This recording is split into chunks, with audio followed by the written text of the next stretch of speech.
Good morning students. Yes, કેમ છો? બધા મજામાં છો? અને યસ, નિયમિત અભ્યાસ તમારો ચાલુ જ હશે. ઓકે, સો જસ્ટ નિયમિત અભ્યાસ કરતા રહેજો. ઓકે, નાવ અહીંયા આપણે હવે વિકલિતના ઉપયોગમાં સ્વાધ્યાય 6.5 આજે સ્ટાર્ટ કરીશું.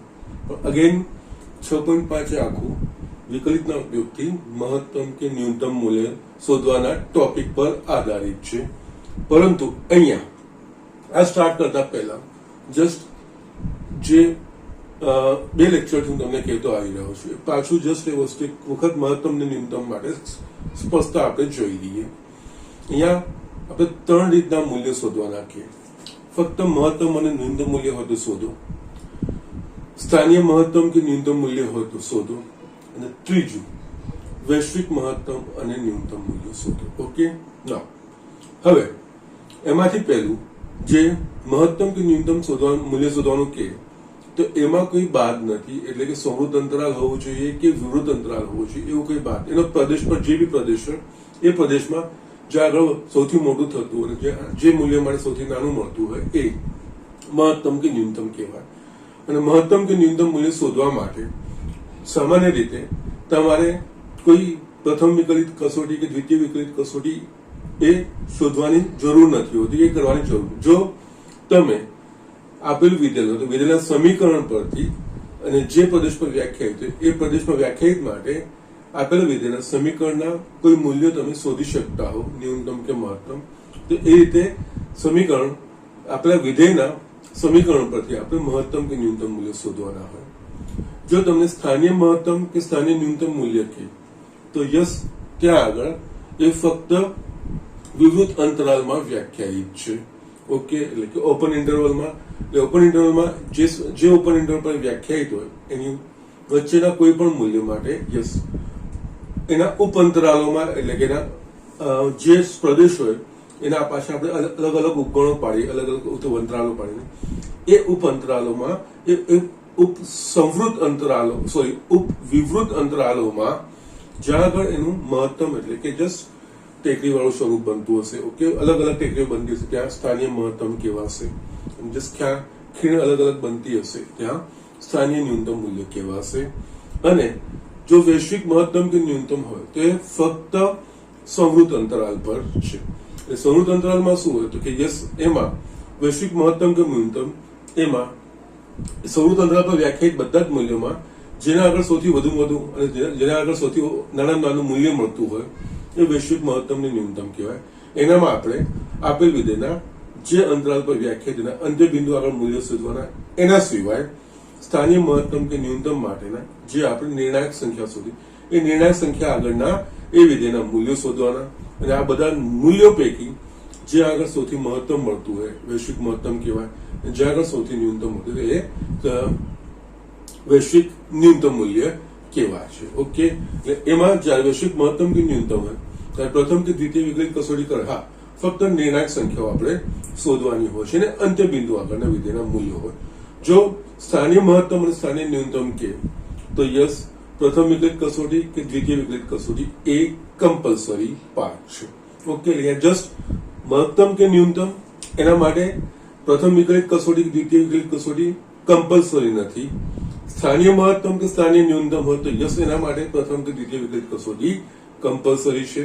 અને વૈશ્વિક મહત્તમ કે ન્યૂનતમ માટે એના માટે કસોટીઓ જરૂરી નથી, પરંતુ જે સ્થાનીય મહત્તમ કે ન્યૂનતમ માટે જે નિર્ણાયક સંખ્યાઓ શોધીએ છીએ એ નિર્ણાયક સંખ્યા સુધીનો પાર્ટ કમ્પલસરી છે.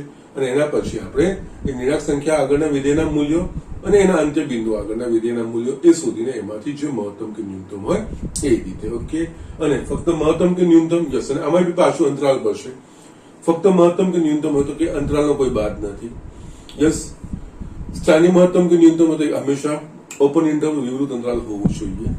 અને સંવૃત અંતરાલમાં હોય તો એ વૈશ્વિક મહત્તમ કે વૈશ્વિક ન્યૂનતમ મૂલ્ય એ રીતનું આપણે આ કન્ડિશનો જોવાની. ઓકે, અને અહીંયા જસ્ટ જો એ સંવૃત અંતરાલ પર વ્યાખ્યાયિત હોય તો કોઈ એક બિંદુ આગળ વૈશ્વિક મહત્તમ હોય જ અને કોઈ એક બિંદુ આગળ વૈશ્વિક ન્યૂનતમ મૂલ્ય આપણને મળે જ વસ્તુ.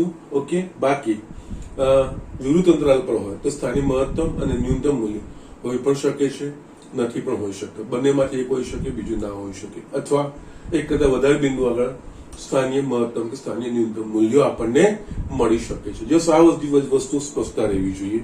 અને આમાં ખાલી મહત્તમ કે ન્યૂનતમ એવી વસ્તુ હોય તો જસ એમાં મહત્તમ કે ન્યૂનતમ એક જ મૂલ્યો હોય. ઓકે, અને એમાં પણ જરૂરી નથી કે મહત્તમ કે ન્યૂનતમ બંને વસ્તુઓ અસ્તિત્વ ધરાવતી હોવી જોઈએ. મહત્તમ બી હોય ને ન્યૂનતમ પણ હોય એ ધરાવતી બંને હોઈ પણ શકે, બંને ના પણ હોઈ શકે. ફક્ત એક વૈશ્વિક મહત્તમ કે ન્યૂનતમમાં એ કમ્પલસરી પાર્ટ છે કે ત્યાં વૈશ્વિક મહત્તમ અને વૈશ્વિક ન્યૂનતમ મૂલ્ય હોય છે. ઓકે, સો જસ્ટ આ બેઝિક ઇન્ફોર્મેશન તમારે ધ્યાન રાખવાની છે. ઓકે, એના પર આપણે દાખલાઓ જોઈએ છે. અહીંયા સ્વાધ્યાય 6.5 નો ફર્સ્ટ એક્ઝામ્પલ મેં લખ્યો છે. એમાં બે સેક્શન મેં લખ્યા છે. નીચે આપેલા વિધેયોને મહત્તમ તથા ન્યૂનતમ મૂલ્ય હોય તો તે શોધો. અહીંયા આપણને કીધું છે મહત્તમ તથા ન્યૂનતમ મૂલ્ય. ઓકે, અહીંયા કોઈ આપણને સ્થાનીય કે વૈશ્વિક એવો શબ્દ જોડ્યો નથી. એટલે અહીંયા વિકલિત કસોટીઓ કરવી કે અંત્ય બિંદુ આગળ બિંદુઓ શોધવાની, સ્થાનીય નિર્ણાયક સંખ્યા શોધવી એવો કોઈ કમ્પલસરી પાર્ટ નથી. વિધેયના સમીકરણ પરથી જો તમે એના મહત્તમ અને ન્યૂનતમ મૂલ્ય શોધી શકતા હો તો એ વસ્તુ આપણે કરવાની છે. ઓકે, અને આ વસ્તુઓ આપણે બીજા ચેપ્ટરમાં વિધેય સંબંધ અને વિધેયમાં વિધેયનો વિસ્તાર શોધવામાં આપણે આ વસ્તુ વાપરીશું. અહીંયા તમને હેલ્પફુલ થશે. કઈ રીતે? બસ એ જ વસ્તુ અહીંયા કરવાની છે. અને જ્યારે બી કોઈ પણ વિધેય હોય, કંઈ પણ આપણને કન્ડિશન ના આપેલી હોય તો એ વાસ્તવિક વિધેય છે, એટલે કે વાસ્તવિક સંખ્યાઓ માટે એ વેલિડ છે એ અથવા તો આપણા જે બધા અમુક પ્રમાણિત વિધેયો છે એ પ્રમાણિત વિધેયોના જે પ્રદેશ વ્યાખ્યાયિત છે એના પ્રમાણે પ્રદેશ લેવાનો આવે. ઓકે, સો જે રીતે આપણી પાસે લોગ હોય તો લોગ ફક્ત ધન પૂર્ણાંક સંખ્યા માટે જ વ્યાખ્યાયિત થાય. તો યસ, લોગ નો પ્રદેશ છે. પછી આપણે ધન પૂર્ણાંક સંખ્યા માટે જ વિચારવાનું, બીજું કંઈ વિચારવાનું નહીં. ઓકે, એટલે અહીંયા આ રીતે જે મૂળભૂત બેઝિક વિધેયોની જે ઇન્ફોર્મેશન છે એની માહિતી એ ઘણી હેલ્પફુલ થઈ શકે છે. નાવ અહીંયા આનું મહત્તમ કે ન્યૂનતમ, ફક્ત મહત્તમ કે ન્યૂનતમ અહીંયા શોધવાનું છે. એટલે અહીંયા f of x is equals to 2x minus 1 whole square plus 3. આનું મહત્તમ કે ન્યૂનતમ મૂલ્ય હોય તો આપણે શું બંને પણ હોઈ શકે અથવા બંનેમાંથી એક હોય અથવા તો ના પણ મળી શકે. તો અહીંયા આપણે આ શોધવાનો પ્રયત્ન કરવાનો. અને અહીંયા બીજું કંઈ આપેલું નથી, એટલે આ x belongs to r એટલે કે વાસ્તવિક વિધેય છે એના પ્રમાણે કરવાનું. યસ, અહીંયા છે ને આ રીતના દ્વિઘાત સમીકરણ હોય કે વર્ગોવાળા સમીકરણ હોય તો યસ આ સમીકરણ કેવી રીતે બનશે? યસ, આપણને ખબર છે x belongs to r માટે. ઓકે, જો x એ કોઈ વાસ્તવિક સંખ્યા હોય તો 2x minus 1 એ પણ કોઈ વાસ્તવિક સંખ્યા થશે. ના, એ 2x minus 1 એ કોઈ વાસ્તવિક સંખ્યા છે. એ 2x minus 1 આખાનો શું છે? અહીંયા વર્ગ. કોઈ પણ વાસ્તવિક સંખ્યાનો વર્ગ એ હંમેશા કેવો હોય તો કે શૂન્ય કે શૂન્ય કરતા મોટું. એટલે અહીંયા x belongs to r માટે યસ આ 2x minus 1 એ પણ belongs to r થશે માટે. હવે જે આ સમીકરણ અહીંયા આપણે એના પ્રમાણે એના કયા સમીકરણના અલગ અલગ પદો, અલગ અલગ સ્ટેપ્સ એ કઈ કિંમતો ધારણ કરશે અહીંયા આપણે જોવાનું હોય. અહીંયા 2x minus 1 એ કોઈ વાસ્તવિક સંખ્યા છે. અહીંયા શું છે? 2x minus 1 આખાનો વર્ગ છે. એટલે અહીંયા એનો વર્ગ કોઈ પણ વાસ્તવિક સંખ્યાનો વર્ગ એ શૂન્ય કે શૂન્ય કરતા મોટો હોય. એટલે અહીંયા 2x minus 1 આખાનો વર્ગ greater than equals to 0. હવે અહીંયા શું ખૂટે છે? f of x માં 3. તો બંને બાજુ હું 3 એડ કરું છું માટે 2x minus 1 whole square plus 3 greater than equals to 0 plus 3 માટે 2x minus 1 whole square plus 3 greater than equals to 3. Now 2x minus whole square plus 1 plus 3 એ શું છે? f of x માટે f of x greater than equals to 3. એટલે અહીંયા x belongs to r માટે f of x નું મૂલ્ય આપણને કેવું મળે? 3 કે 3 કરતા મોટું. ઓકે, એટલે કે એનો અર્થ અહીંયા અગેન આ વસ્તુ લખી દો. f of x નું મૂલ્ય belongs to close interval 3 to plus infinity. Yes, f of x નું ઓછામાં ઓછું મૂલ્ય કેટલું મળે? તો 3. અહીંયા મહત્તમ મૂલ્ય વ્યાખ્યાયિત નથી. એટલે આનું યસ ન્યૂનતમ મૂલ્ય 3 મળે, મહત્તમ મૂલ્ય ના મળે. મહત્તમ મૂલ્ય વ્યાખ્યાયિત નથી. ઓકે, માટે f of x is equals to 2x minus 1 whole square plus 3 ન્યૂનતમ મૂલ્ય 3 મળે અને મહત્તમ મૂલ્ય વ્યાખ્યાયિત નથી, એટલે કે મહત્તમ મૂલ્ય મળતું નથી, કારણ કે મહત્તમ મૂલ્ય અનંત સુધી જાય છે. ઓકે, સો જસ્ટ અગેન આ વસ્તુ રિપીટ કરું છું. ફક્ત આપણને મહત્તમ કે ન્યૂનતમ કીધું છે, સ્થાનીય મહત્તમ, સ્થાનીય ન્યૂનતમ કે વૈશ્વિક મહત્તમ કીધું, ત્યાં આગળ બીજી કોઈ માથાકૂટ નથી કરવાની. જસ્ટ આપેલ જે વિધેય હોય, વિધેયના સમીકરણને યસ જે પ્રદેશ પર વ્યાખ્યાયિત હોય એ પ્રદેશ માટે, એટલે કે એક્સ બિલોંગ્સ ટુ એ વસ્તુ માટે એના કયા શક્ય યસ એનું સમીકરણ કઈ રીતે ગોઠવી શકાય એ વસ્તુ જોવાની. આપણે આ બધી વસ્તુઓ સંબંધ અને વિધેયમાં જ જોઈ છે. જયારે બી વર્ક ક્યાંય વસ્તુ હોય ને આ વસ્તુ તમે સરળતાથી આ વસ્તુ કરી શકો છો. ઓકે, સો અહીંયા આ વસ્તુ થશે. ઓકે, અહીંયા છે કેવી રીતે મેં કહ્યું f of x 2x minus 1 whole square plus 3 actually આ બહુપદી વિધેય છે. બહુપદી વિધેય કોઈ પણ વાસ્તવિક સંખ્યા માટે વ્યાખ્યાયિત થતું હોય. અહીંયા x આપણે કોઈ પણ વાસ્તવિક સંખ્યા લઈ શકીએ. આપણે x બિલોંગ્સ ટુ r લીધું, પછી આખો પદ ગોઠવવાનો પ્રયત્ન કર્યો. એમાં આપણે જસ્ટ ભાગ પાડી પેલા વર્ગ છે ને પછી આમાં 3 ઉમેરાય છે, એટલે અહીંયા 2x minus 1 આખાનો વર્ગ થાય છે, પછી આપણે 3 ઉમેરાય છે. એટલે 2x minus 1 અહીંયા x જો કોઈ વાસ્તવિક સંખ્યા હોય તો 2x minus 1 એ પણ કોઈક વાસ્તવિક સંખ્યા, કારણ કે કોઈ પણ વાસ્તવિક સંખ્યા અને બીજી વાસ્તવિક સંખ્યા વડે ગુણીશું વાસ્તવિક સંખ્યા, એમાંથી કોઈ વાસ્તવિક સંખ્યા બાદ કરીશું તો એ પણ વાસ્તવિક સંખ્યા જ હશે. 2x minus 1 એ પણ કોઈ વાસ્તવિક સંખ્યા થશે. હવે અહીંયા 2x minus 1 એ કોઈ પણ વાસ્તવિક સંખ્યા એવું આપણે કહી દીધું. પછી અહીંયા શું છે 2x minus 1 આખાનો વર્ગ, કોઈ પણ વાસ્તવિક સંખ્યાનો વર્ગ એ 0 કે 0 કરતા મોટો હોય.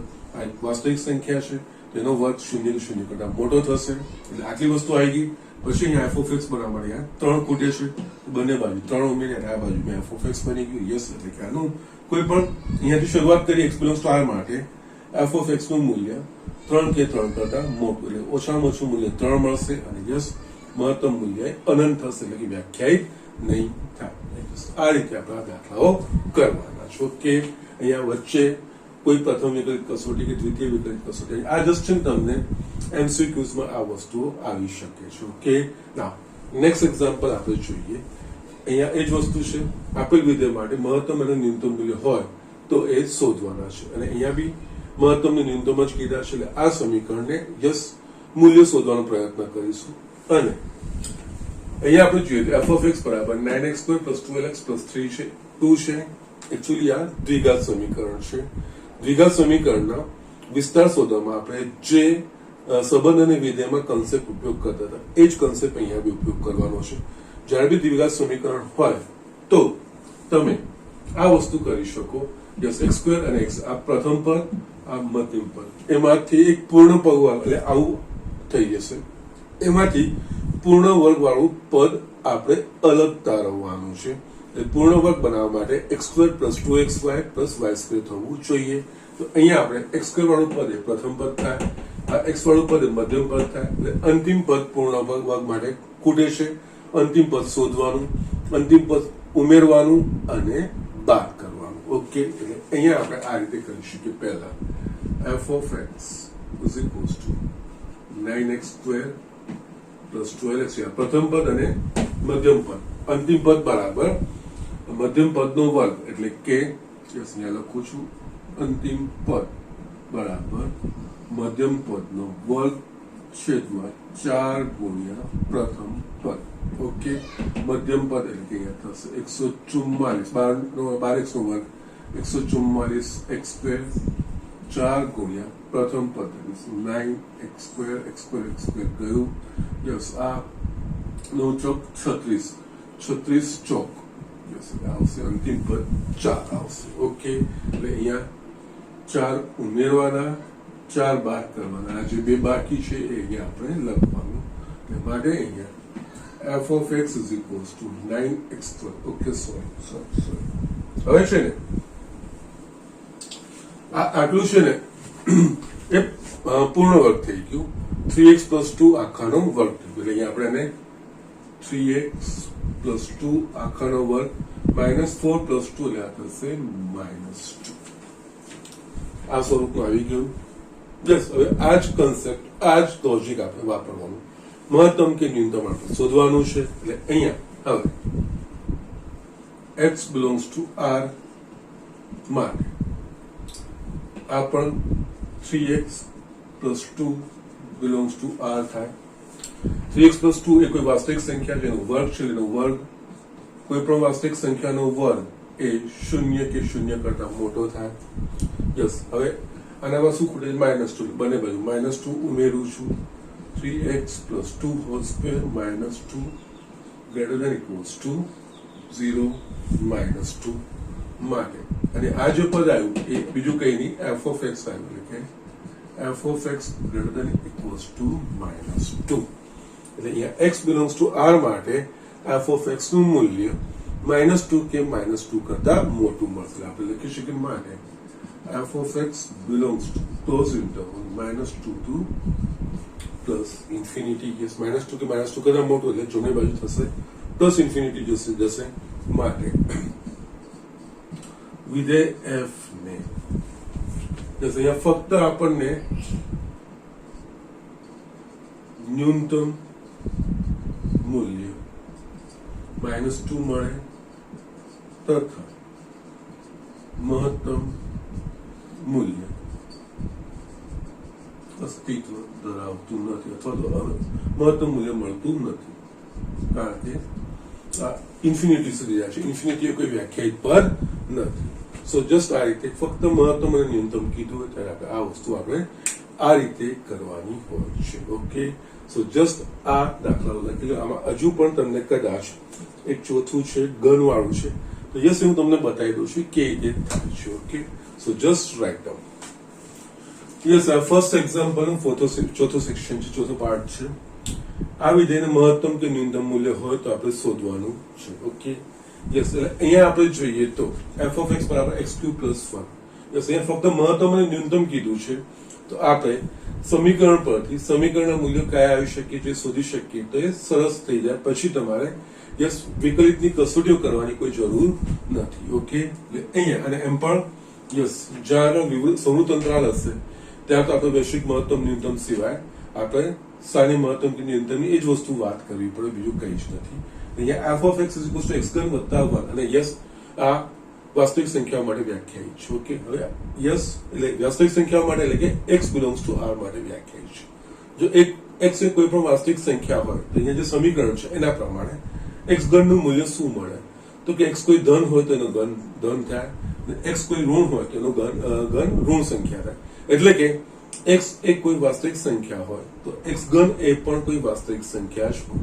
યસ, અહીંયા તમારે ફરક વર્ગમાં શું છે?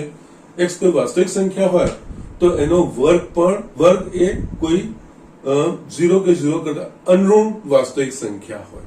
પરંતુ ઘનમાં જો x ધન હશે તો ઘન ધન, એટલે ઋણ હશે તો ઋણ, એટલે કે એનો ઘન પણ એક કોઈક વાસ્તવિક કિંમત જ મળે. એટલે અહીંયા અને બીજો વાસ્તવિક સંખ્યાનો ગણ એટલે કે open interval -minus infinity to infinity. Okay, એ -ઇન્ફિનિટી ટુ ઇન્ફિનિટી નો વિવૃત અંતરાલ છે. ઓકે, ના હવે અહીંયા x belongs to r. Okay, r એટલે કે આપણે -ઇન્ફિનિટી + ઇન્ફિનિટી માટે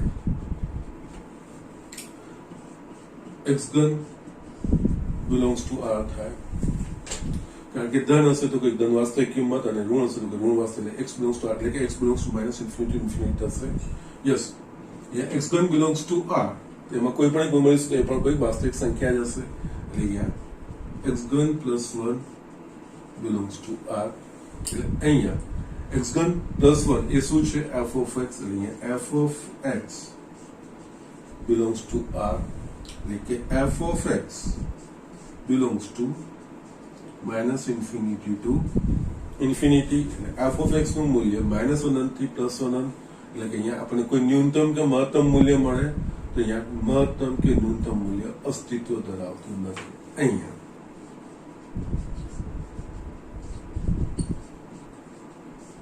વિધેય f ને મહત્તમ કે ન્યૂનતમ મૂલ્ય ન મળે. યસ, આનું મૂલ્ય -ઇન્ફિનિટી ટુ ઇન્ફિનિટી. યસ, આ એકદમ ઋણ નાના નાની કિંમત થાય, એકદમ ધન એ મોટા મોટી કિંમત થાય, અને અહીંયા એકદમ નાના નાની કોઈ ચોક્કસ કિંમત અહીંયા વ્યાખ્યાયિત થતી જ નથી કે સૌથી મોટામાં મોટી કિંમત કોઈ ચોક્કસ વ્યાખ્યાયિત થતી જ નથી. એટલે અહીંયા આને આ વિધેયને મહત્તમ કે ન્યૂનતમ મૂલ્ય પણ જસ્ટ એપ્રોચ કે છે સરળ, પરંતુ એપ્રોચ કેવી રીતે કરવાનો દેટ ઇઝ એન ઇમ્પોર્ટન્ટ. એટલે એના માટે મેં જસ્ટ તમને આ એક્ઝામ્પલ લીધો હતો. ઓકે, ના હવે નેક્સ્ટ એક્ઝામ્પલ હું તમને બતાવું છું. યસ સ્ટુડન્ટ, અહીંયા સેકન્ડ એક્ઝામ્પલના અગેન મેં બે ઓપ્શન લખ્યા છે. નીચેના વિધેયોને મહત્તમ તથા ન્યૂનતમ મૂલ્યો હોય તો તે શું? અહીંયા પણ ફક્ત આપણને મહત્તમ કે ન્યૂનતમની જ વાત કરી છે. એટલે અહીંયા સ્થાનીય મહત્તમ ન્યૂનતમ કે વૈશ્વિક મહત્તમ ન્યૂનતમ નથી આવતા. તો શક્ય હોય તો આપણે જે વિધેયનું સમીકરણ છે એ વિધેયના સમીકરણ પરથી જ મહત્તમ કે ન્યૂનતમની આપણે વાત કરી શકીએ છીએ. એટલે અહીંયા આપણે જોઈએ તો g of x બરાબર માઇનસ માનાંકમાં x પ્લસ 1 વત્તા 3. યસ, અહીંયા શું છે? બે વસ્તુઓ છે. એક તો 3 ઉમેરાય છે અને બીજું માનાંક છે. યસ, માનાંક વિધેય પરથી આપણે જોઈએ કોઈ પણ વાસ્તવિક સંખ્યા માનાંકનું મૂલ્ય કેવું હોય તો કે 0 કે 0 કરતા મોટું હોય. અને જસ્ટ અહીંયા આ બધા વાસ્તવિક વિધેયો છે. દરેક વાસ્તવિક સંખ્યા માટે વ્યાખ્યાયિત કરી શકાશે. એટલે આમનો પ્રદેશ વાસ્તવિક એટલે x બિલોંગ્સ ટુ r માટે આપણે વિચારવાનું છે. એટલે યસ, અહીંયા g of x માં એક માનાંક અને એક અચળ આ વસ્તુ આવે છે. માનાંકની આપણને વિશેષતા છે, ખબર છે.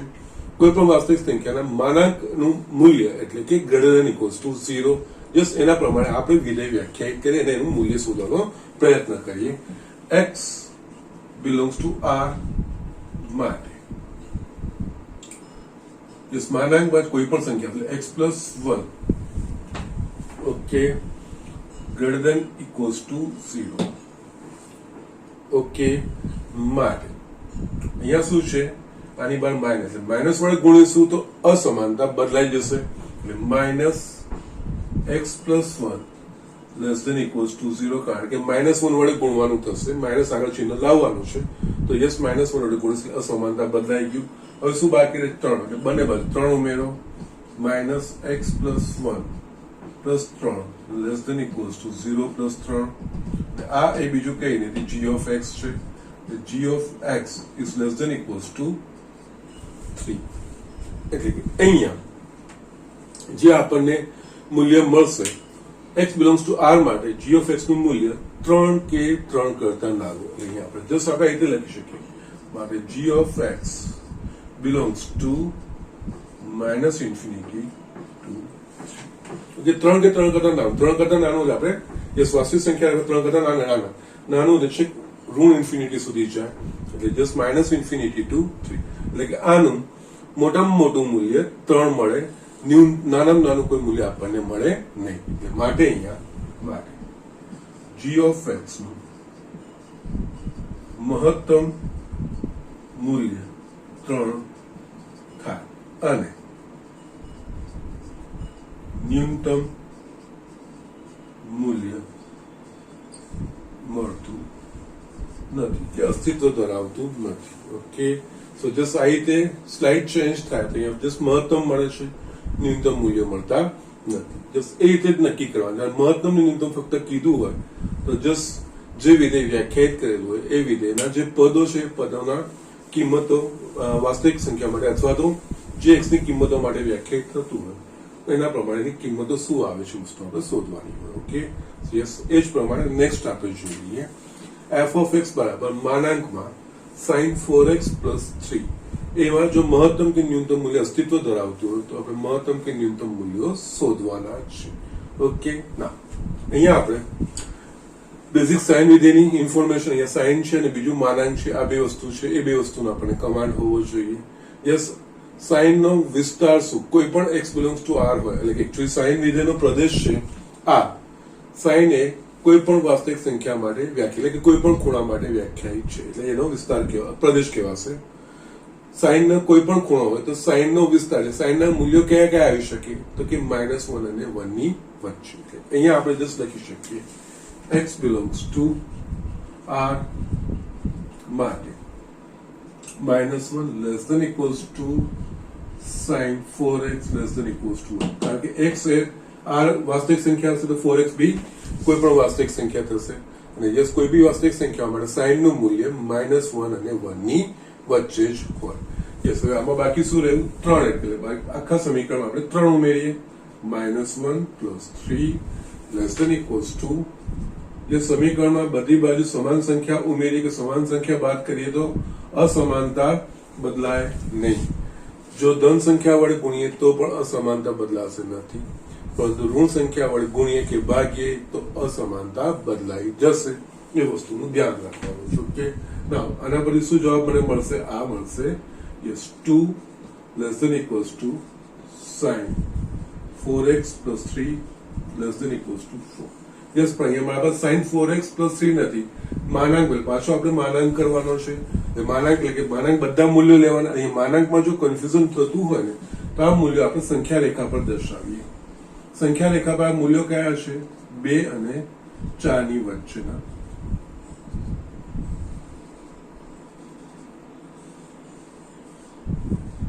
sin 4x + 3 નું મૂલ્ય 2 અને 4 ની વચ્ચે છે. તો 2 અને 4 ની વચ્ચેની સંખ્યા એટલે બધી જ ધન સંખ્યાઓ થઈ ગઈ.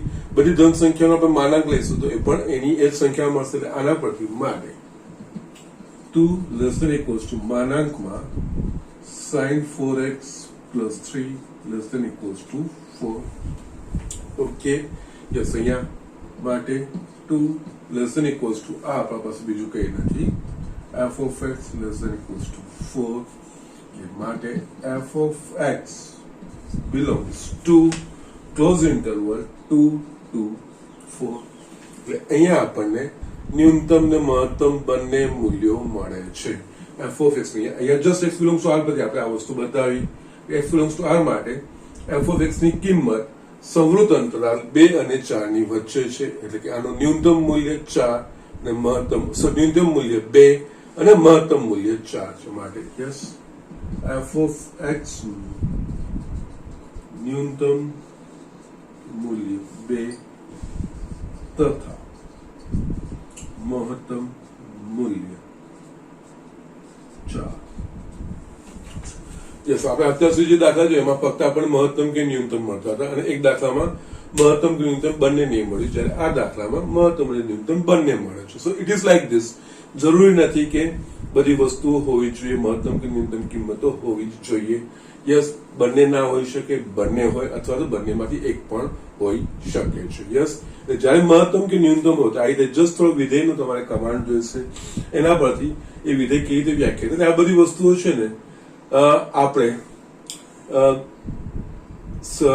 સાતત્ય અને વિકલનમાં બી જ્યારે સાંકળનો નિયમ હું ભણાવું છું ત્યારે શરૂઆતમાં હું તમને આ વસ્તુ બતાવું છું કે આપણે વિધેય કેવી રીતે બનાવીએ છીએ.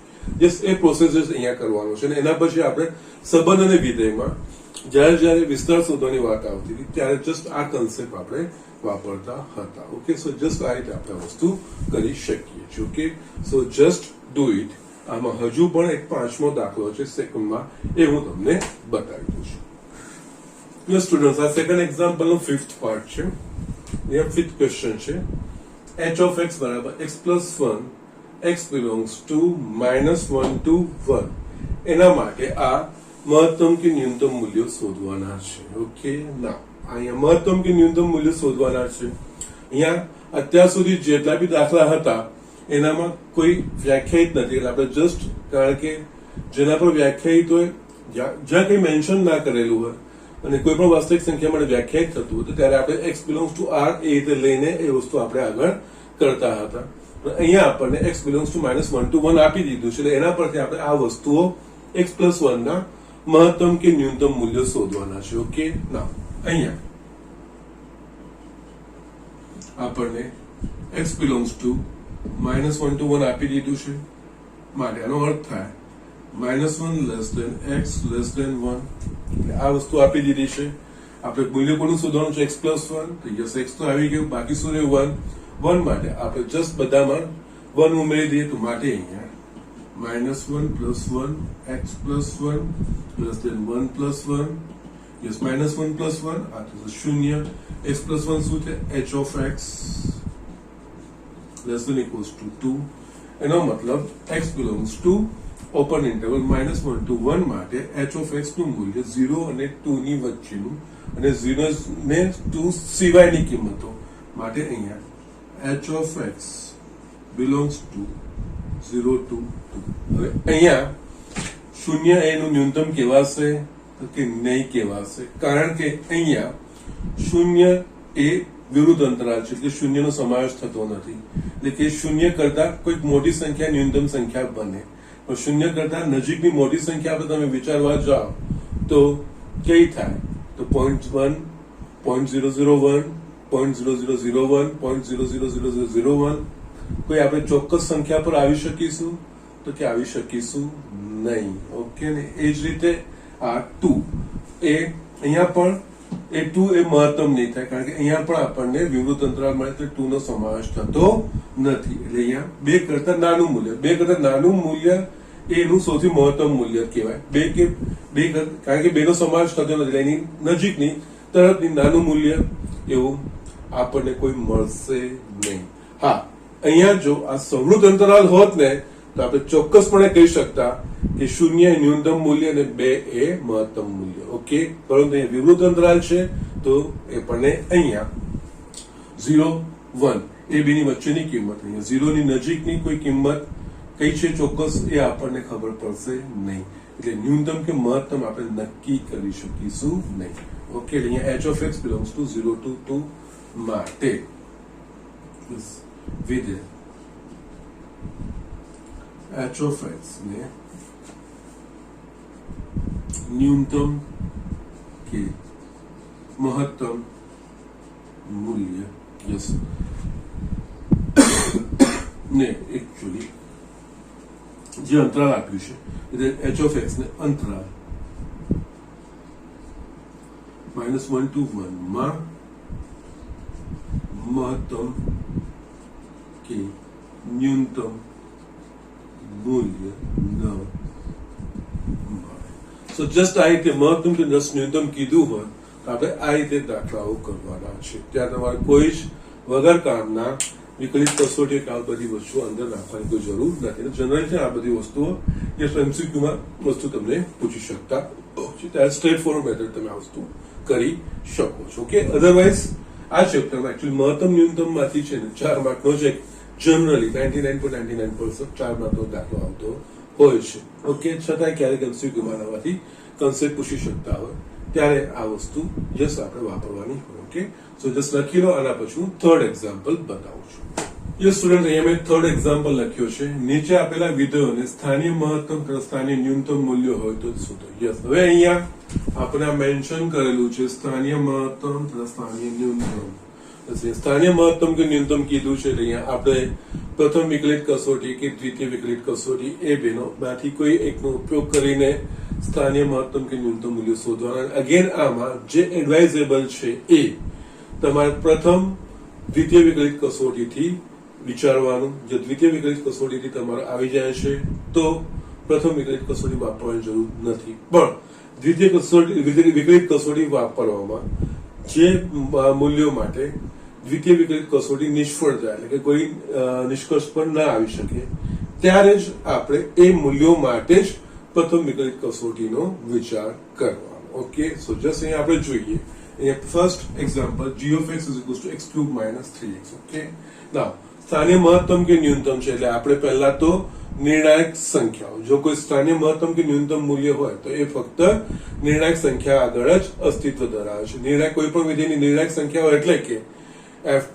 જે x ના મૂલ્યો માટે વિધેયનું વિકલિત એટલે કે f' x અથવા તો જે આપણે g of x આપ્યું છે g' x બરાબર 0 થાય અથવા તો g' x વ્યાખ્યાયિત ના થાય એ x ના તમામ મૂલ્યો એ વિધેયની નિર્ણાયક સંખ્યાઓ કહેવાય. ઓકે, પહેલા આપણે માટે g' x શોધીશું. યસ, g' x શોધીશું એટલે શું થશે? આ 3x² - 3 થશે. ના, પહેલા આપણે યસ અને આનું સાદું સ્વરૂપ તો લખવાનું 3x² - x. ઓકે, ના અહીંયા g' x આપણને આ મળી ગયું. પ્રથમ આપણે દ્વિતીય વિકલિત કસોટીનો વિચાર કરવાનો, એટલે પહેલા g'' x એટલે કે દ્વિતીય વિકલિત લખી દેવાનું, મૂલ્યો પાછળથી શોધવાના છે. એટલે આનું જે સરળ રૂપ હોય એનું વિકલિત કરવાનું, શું થશે? આ 6x. ઓકે, યસ, આપણને આ બે વસ્તુઓ મળી ગઈ. યસ આ બે વસ્તુ પછી હવે નિર્ણાયક સંખ્યાઓ આગળ એટલે કે x ના એવા મૂલ્યો જ્યાં આગળ પ્રથમ વિકલિત શૂન્ય થતું હોય અથવા તો પ્રથમ વિકલિત વ્યાખ્યાયિત ના થતું હોય. અહીંયા g dash x બરાબર આપણા પાસે આ વસ્તુ છે. યસ એટલે અહીંયા g dash x બરાબર શૂન્ય શક્ય બનશે, પરંતુ g dash x વ્યાખ્યાયિત ન થતું એવી કોઈ x ની સંખ્યા નહીં મળે, એટલે નિર્ણાયક સંખ્યામાં એ વસ્તુઓ નહીં આવશે, ફક્ત g dash x બરાબર 0. હવે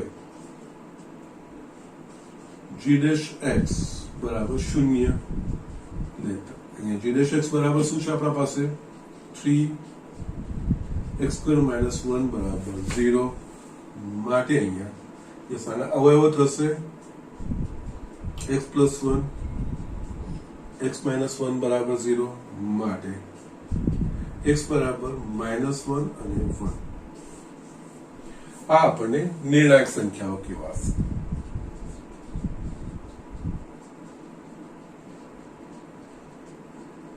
ઓકે, હવે આપણે આ નિર્ણાયક સંખ્યાઓ આગળ દ્વિતીય વિકલિતનું મૂલ્ય શોધવાનું. જો આ નિર્ણાયક સંખ્યા માટે દ્વિતીય વિકલિતનું મૂલ્ય ધન મળે ત્યાં આગળ આપણને સ્થાનીય ન્યૂનતમ મૂલ્ય, અને જે નિર્ણાયક સંખ્યા માટે દ્વિતીય વિકલિત મૂલ્ય ઋણ મળે ત્યાં આગળ સ્થાનીય મહત્તમ મૂલ્ય કહેવાય. અને જો જે નિર્ણાયક સંખ્યા માટે દ્વિતીય વિકલિત શૂન્ય થાય ત્યાં દ્વિતીય વિકલિત કસોટી નિષ્ફળ થઈ ગઈ, પછી પ્રથમ વિકલિત કસોટી એ બિંદુની આજુબાજુના એને સમાવતા અંતરાલમાં આજુબાજુમાં f' x નો એનો જસ્ટ નેચર કઈ રીતનો છે, ધન કે ઋણ બદલાય છે કે નહીં એ વસ્તુ પરથી આપણે નક્કી કરીશું. ઓકે, x બરાબર -1 અને x બરાબર 1. આના પરથી પહેલા આપણે g dash of યસ આ બંને માટે દ્વિતીય વિકલિત કસોટી ત્યાં મૂલ્ય g dash of -1 g double dash of -1 એટલે કે x ની જગ્યાએ -1 એટલે કે 6 into -1 is equals to -6. આ શું મળે છે? લેસ ધેન 0 એટલે કે x બરાબર -1 માટે આપણે આનું સ્થાનીય મહત્તમ મૂલ્ય મળશે, અને એ જ રીતે g double dash of બીજી એક સંખ્યા કઈ છે 1 એના માટે 6 into 1 is equals to 6 greater than 0 એટલે કે યસ x બરાબર 1 આગળ સ્થાનીય ન્યૂનતમ મૂલ્ય. ઓકે, માટે x બરાબર -1 આગળ સ્થાનીય મહત્તમ મૂલ્ય મળે, અને સ્થાનીય મહત્તમ મૂલ્ય શું થાય? સ્થાનીય મહત્તમ મૂલ્ય f of સોરી અહીંયા g છે, g of -1. યસ આ x નું મૂલ્ય પાછું મૂળ વિધેયમાં મૂકીને મૂલ્ય કેટલું આવે છે શોધવાનું. અહીંયાથી ફક્ત આપણને x ના કયા મૂલ્ય માટે સ્થાનીય મહત્તમ કે ન્યૂનતમ હશે એટલું જ નક્કી થશે. એ નક્કી થઈ ગયા પછી એ બિંદુ આગળના વિધેયના મૂલ્યો એ સ્થાનીય મહત્તમ એને અનુરૂપ સ્થાનીય મહત્તમ કે ન્યૂનતમ મૂલ્યો કેવાશે. અહીંયા x બરાબર -1 આગળ આપણને g double dash x less than 0 મળે છે, એટલે કે ત્યાં સ્થાનીય મહત્તમ મૂલ્ય મળે છે. સ્થાનીય મહત્તમ મૂલ્ય એટલે આ મૂલ્ય પાછું મૂળમાં મૂકીએ એટલે કે આ થશે g of -1 એટલે કે અહીંયા -1 નો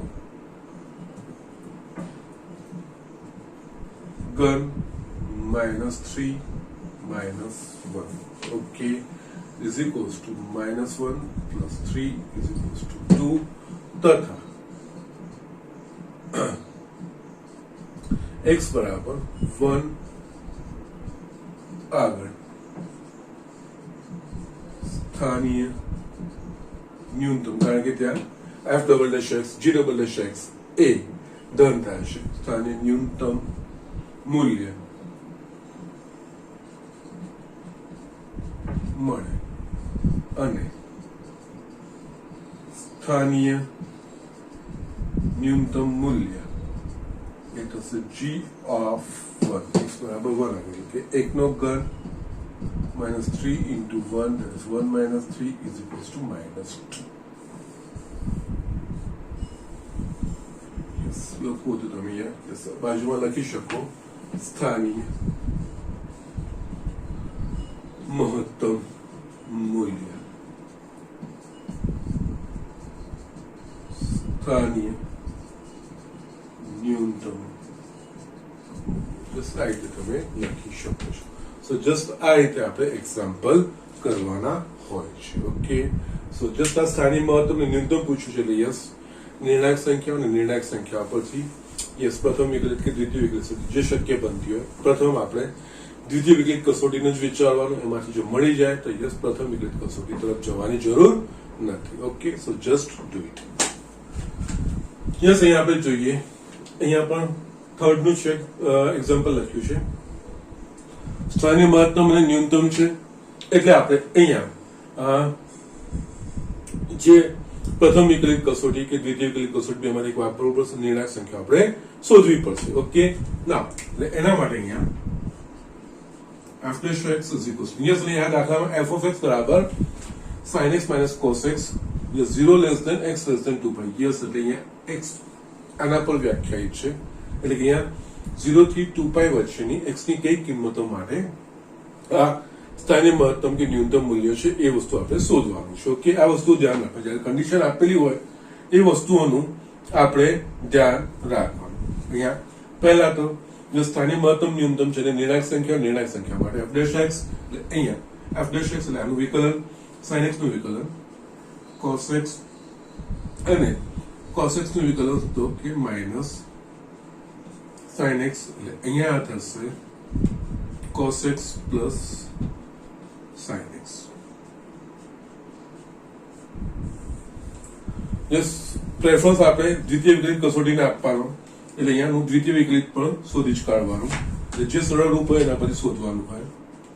f double dash x is equals to cos x નું માઇનસ sin x અને sin x નું cos x. આ આપણને f ડબલ ડેશ x મળી ગયું. ના અહીંયા 0 less than x less than 2 pi નો મતલબ કે ચાર ચરણમાં જે મૂલ્ય માટે f dash x બરાબર 0 થતા હોય એ આપણે નિર્ણાયક સંખ્યાઓ કહેવાશે. હવે f dash x બરાબર 0 લેતા કારણ કે આ નિર્ણાયક સંખ્યાઓ માટે આના પરથી નક્કી થશે.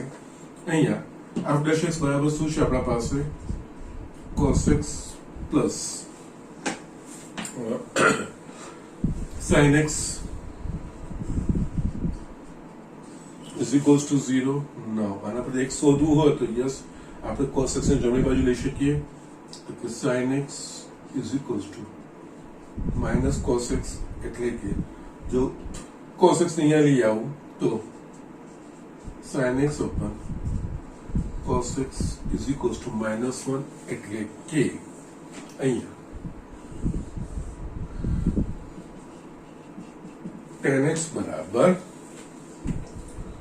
minus 1. હવે અહીંયા આપણે f dash x પરથી આપણને શરત મળે છે tan x બરાબર -1. હવે અહીંયા x belongs to આ ચાર ચરણમાં છે. જસ્ટ હું ફિગર ડ્રો કરું છું. ફિગર ડ્રો કરવી કમ્પલસરી નથી, જસ્ટ તમારી સમજ કેળવાય એના માટે. જો તમે ડાયરેક્ટ કરી શકતા હો ને તો મને કોઈ જ પ્રોબ્લેમ નથી. હવે આપણે 0 થી 2 પાઈ વચ્ચેના એવા મૂલ્યો શોધવાના છે x ના કે જેના માટે tan x બરાબર -1. કારણ કે tan x બરાબર -1 છે f dash x એના નિર્ણાયક બિંદુઓ કહેવાશે કે નિર્ણાયક સંખ્યાઓ કહેવાશે. ઓકે, અને બીજું અહીંયા f dash x x ની એવી કોઈ કિંમત નથી જેના માટે વ્યાખ્યાયિત ન થતું એવું કંઈ છે નહીં, એટલે કે એ નિર્ણાયક સંખ્યામાં આવશે નહીં. હવે અહીંયા 0 less than x less than 0 2 pi છે એટલે કે એનો અર્થ યસ x નું મૂલ્ય આ રીતે હોય. આના સિવાયના 0 અને 2 પાઈ સિવાયની આ 0 pi by 2 pi 3 pi by 2 ને આ 2 પાઈ. ઓકે, યસ આ વસ્તુ આપણને ખબર છે. યસ, હવે 0 થી 2 પાઈ ની વચ્ચે x કયા ખૂણા માટે tan x નું મૂલ્ય -1 થશે. યસ, એ નક્કી કરવા માટે અહીંયા tan x કેવું છે ઋણ. tan x કયા ચરણમાં ઋણ તો કે બીજા અને ચોથા ચરણમાં. ઓકે, પહેલા અને ત્રીજામાં tan x ધન છે એટલે અહીંયા જે x નું મૂલ્ય છે એ બીજા ચરણમાં હોય કે ચોથા ચરણમાં હોય. ઓકે, ના એટલે કે 0 થી 2 પાઈ માં આ રીતે લખશે. ક્યોંકि માટે અહીંયા એક મૂલ્ય અહીંયા આગળ હશે કે જ્યાં આગળ -1 થશે અને બીજું ચોથા ચરણમાં કોઈ બિંદુ હશે કે જ્યાં આગળ tan x નું મૂલ્ય -1 થશે. એટલે આના પરથી આપણે tan x બરાબર -1 તો પહેલા માઇનસ ચિહ્ન જેમ છે એમ x ના કયા મૂલ્ય માટે 1 થશે તો π/4 એટલે -10 π/4 લખાશે. યસ, હવે આપણે માઇનસ અંદર લઈ જવું પડશે. આ જે ખૂણો છે એ બીજા ચરણનો હોઈ શકે અથવા તો ચોથા ચરણનો હોઈ શકે. તો યસ, બીજા ચરણનો તો કે પાઈ માઇનસ પાઈ બાય 4 અને ચોથા ચરણમાં તો 2 pi minus pi by 4. Yes, pi by 4 આ રીતે નક્કી થશે. માટે અહીંયા આપણે લખી શકીએ અહીંયા yes 10x is equals to 10 pi minus pi by 4 અથવા 10 2 pi minus pi by 4. Just કઈ રીતે અહીંયા જસ્ટ બતાવું છું હું તમને આ વસ્તુ અહીંયા just 10 pi minus pi by 4 અહીંયા પાઈ નો ગુણાંક છે 10 નું 10 pi by 4 થશે. પાઈ માઇનસ પાઈ બાય 4 કયું ચરણ? બીજું ચરણ. બીજા ચરણમાં 10 ઋણ એટલે માઇનસ 10 પાઈ બાય 4. આના બરાબર આ વસ્તુ લખી શકાય. એ જ રીતે આ પણ અહીંયા પાઈનો ગુણાંક છે 10 નું 10 જે આપણે સંયોજિત ખૂણાઓ જોઈએ છે ત્રિકોણમિતિમાં 10 પાઈ બાય 4 મૂલ્ય થશે અને 2 પાઈ માઇનસ પાઈ બાય 4 એ ચોથું ચરણ દર્શાવે છે. ચોથા ચરણમાં 10 ઋણ એટલે માઇનસ 10 પાઈ બાય 4 જ થયું. યસ, આ બે બિંદુને અનુરૂપ ચાલે માટે આપણે અહીંયા લખી શકીએ 10x is equals to 10 અને સાદું સ્વરૂપ 3 પાઈ બાય 4 અથવા 10 7 પાઈ બાય 4 માટે x બરાબર 3 પાઈ બાય 4 કે 7 પાઈ બાય 4 આ થઈ નિર્ણાયક સંખ્યાઓ.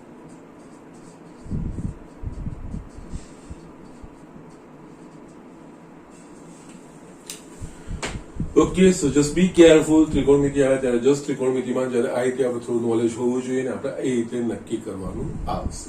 કારણ કે f' x પરથી આપણને સ્વરૂપ મળે છે 10x બરાબર -1 થાય ત્યારે f' x બરાબર 0 થાય. એટલે x જે અંતરાલમાં વ્યાખ્યાયિત છે એ અંતરાલમાંથી કે અહીંયા તો 0 થી પાઈ આપણને કીધું હોત તો એ 0 થી પાઈ ફક્ત એક જ આવતું 3 પાઈ બાય 4. અહીંયા 0 થી 2 પાઈ કીધું છે, 10x ઋણ છે 10 એટલે 0 થી 2 પાઈ એટલે 4 ચરણનો આપણે વિચાર કરવાનો હોય. 4 ચરણમાં અહીંયા 10 ઋણ છે એ બીજા અને ચોથા ચરણમાં હોય તો પહેલા તો 1 એ પાઈ બાય 4 માટે છે એટલે આ રીતે આપણે લખીએ. -10 પાઈ બાય 4 કેવી રીતે મળે આપણને? તો એ પાઈ માઇનસ પાઈ બાય 4 માટે અને 2 પાઈ માઇનસ પાઈ બાય 4. તો આ ખૂણો અહીંયા કામ લાગશે. એ રીતે આપણે આ વસ્તુ લખી શકીએ છીએ. ઓકે, સો જસ્ટ આપણને આ નિર્ણાયક સંખ્યાઓ મળી. હવે આ નિર્ણાયક સંખ્યાઓ આગળ આપણે f'' ના ચિહ્નો નક્કી કરવાના છે. જો ધન મળશે તો ત્યાં આગળ સ્થાનીય ન્યૂનતમ અને જો ઋણ મળશે તો ત્યાં સ્થાનીય મહત્તમ અને જો શૂન્ય મળશે તો આપણે પ્રથમ વિકલ્પ કસોટી તરફ આગળ પાછું વળવું પડે. એટલે અહીંયા આવે જસ્ટ થોડી જગ્યા મારે જોઈશે એટલે હું જસ્ટ આ રીતે કરી રહ્યો છું કે ના. હવે અહીંયા આ બે મૂલ્યો માટે f' 3 pi by 4 is equals to f' 3 pi by minus sin 3 pi by 4 plus cos 3 pi by 4. Again આ જ વસ્તુ છે માઇનસ સાઇન આની જગ્યાએ આપણે પાઈ માઇનસ પાઈ બાય 4 અને cos pi minus pi by 4. એકમાં આપણે કરવું પડશે, બીજામાં પછી તમે ડાયરેક્ટ એમાંથી આમાં જે મૂલ્ય આવશે બીજામાં તમે મૂકી શકશો. અહીંયા સાઇન પાઈ છે એટલે સાઇન નું સાઇન એટલે સાઇન પાઈ બાય 4 થયું અને બીજું પાઈ માઇનસ પાઈ બાય 4 એ બીજું ચરણ દર્શાવે. બીજા ચરણમાં સાઇન ધન એટલે અહીંયા ધન જ રહેશે. અહીંયા plus cos pi minus pi છે એટલે cos નું cos pi by 4 pi minus pi by 4 બીજું ચરણ. બીજા ચરણમાં cos ઋણ એટલે અહીંયા ઋણ ચિહ્ન પાસે મારા પાસે આવશે minus sine pi by 4 minus cos pi by 4. Sine pi by 4 નું મૂલ્ય 1/√2 અને cos pi by 4 minus 1/√2 minus 1/√2 is equals to minus 2/√2 is equals to minus √2 એટલે કે લેસ ધેન 0. એટલે x બરાબર 3 પાઈ બાય 4 આગળ આપણને સ્થાનીય મહત્તમ મૂલ્ય મળે. ઓકે, એ જ રીતે અહીંયા હવે f' બીજા માટે 7 પાઈ બાય 4 યસ એટલે કે અહીંયા minus sine 7 pi by 4 plus cos 7 pi by 4 again અહીંયા માઇનસ સાઇન આ 2 પાઈ માઇનસ પાઈ બાય 4 જે સેના પરથી જ આપણે લાવ્યા છીએ ને plus cos 2 pi minus pi by 4 again minus yes sine pi નો ગુણાંક એટલે સાઇન નો સાઇન આ થશે સાઇન પાઈ બાય 4 તથા 2 પાઈ માઇનસ પાઈ બાય 4 એક ચોથું ચરણ દર્શાવે ચોથા ચરણમાં સાઇન ઋણ છે એટલે એની વગર માઇનસ ચિહ્ન પ્લસ અહીંયા cos યસ પાઈ નો ગુણાંક એટલે cos નું cos જ cos પાઈ બાય 4 તથા 2 પાઈ માઇનસ પાઈ બાય 4 ચોથું ચરણ ચોથા ચરણમાં જે cos છે એ ધન છે અહીંયા ધન ચિહ્ન આવશે એટલે આ આવશે આપણા પાસે sin pi by 4 plus cos pi by 4 sin pi by 4 નું મૂલ્ય 1 by root 2 cos pi by 4 નું મૂલ્ય 1 by root 2 એટલે આ થશે 2 by root 2 એટલે કે root 2 greater than 0. Okay, so these are the things આ રીતે આપણે વસ્તુ શોધી શક્યા. ઓકે, ના હવે અહીંયા આપણે જોઈશું તો sin pi by 4 plus cos y root 2 આવી ગયું એટલે કે અહીંયા x બરાબર 7 pi by 4 આગળ આપણને સ્થાનીય ન્યૂનતમ મૂલ્ય મળે માટે અહીંયા આપણે કહી શકીએ x બરાબર 3 pi by 4 માટે સ્થાનીય કારણ કે એના માટે આપણે શું લેશે સ્થાનીય મહત્તમ મૂલ્ય મળે તથા x બરાબર 7 pi by 4 એના આગળ આપણને f બરાબર ધન મળે છે માટે સ્થાનીય ન્યૂનતમ મૂલ્ય મળે. ઓકે, તથા અને માટે સ્થાનીય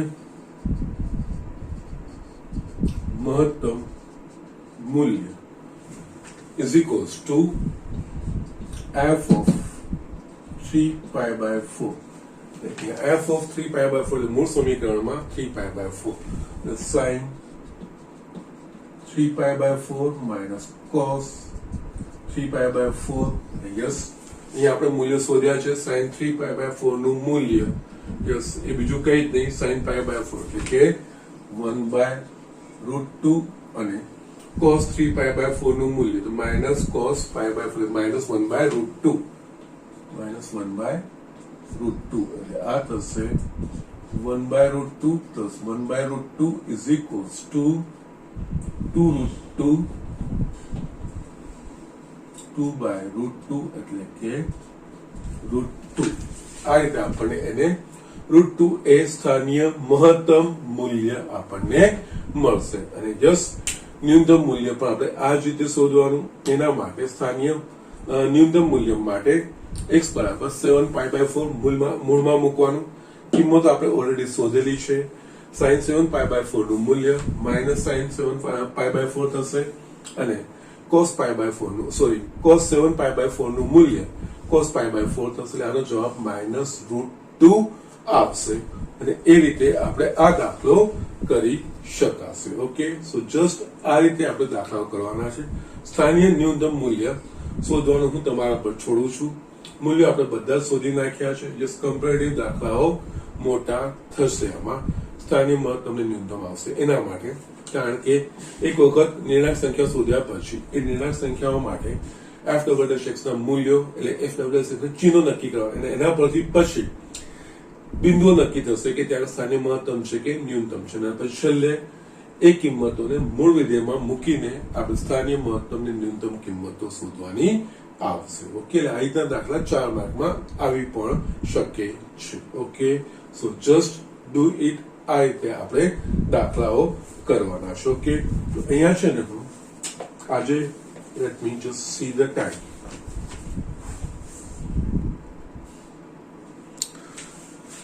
સમય ખાસ થઈ ગયો છે તો કહીને આપણે અહીંયા મૂકીએ છીએ અને આમાંથી જે દાખલાઓ મેં 1, 2, 3 માં જે નથી કરાવડાયા અને તમારે કરવાના છે એવા દાખલાઓ હું તમને આપું છું. જસ્ટ હોમવર્ક અહીંયા હું તમારું લખું છું. હોમવર્ક લખવા માટે પણ જગ્યા નથી અહીંયા જસ્ટ ધ્યાનથી જોઈ લેજો. આ હોમવર્ક સ્વાધ્યાય 6.5 એમાં એક્ઝામ્પલ ફર્સ્ટમાં મેં પહેલો બીજો ને ચોથો કરાયો છે એનો ત્રીજો. એક્ઝામ્પલ 2 માં મેં એનો પહેલો અને ત્રીજો. એક્ઝામ્પલ 3 માં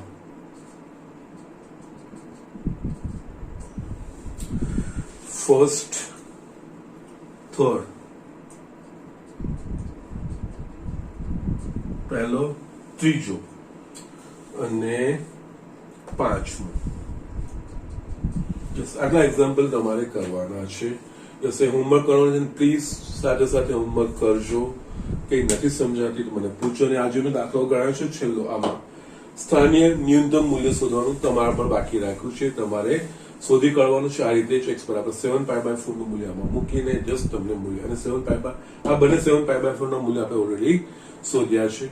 એટલે જસ્ટ આ વસ્તુ જોઈને તમને એ બી વસ્તુ સમજાઈ ગઈ હશે કે ત્રિકોણમિતિ જે આપણે ભણીએ છીએ કેટલું મહત્વની છે અને ક્યાં ક્યાં આના સંદર્ભો આવે છે. ઓકે, સો જસ્ટ આ વસ્તુઓ ધ્યાનથી તમે કરજો.